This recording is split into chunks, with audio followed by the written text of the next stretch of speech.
Paano nga ba kami kumikita sa sitaw? Napakadali.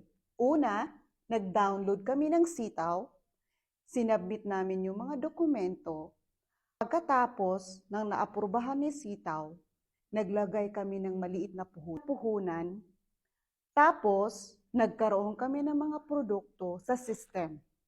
Pag nagkaroon ka na ng mga produkto sa system, i-click mo para kang nagbibenta. Kagaya nito.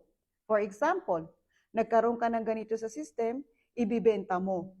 So, mayroon kang tutubuin dito. Yung tubo na yun, mapupunta doon sa wallet mo. The more na marami kang mabibenta, magkakaroon ka ng maraming passive income. So yung tinubo mo sa product na yon, pupunta doon sa wallet mo, pwede mo yung withdrawin kung kailan mo gusto.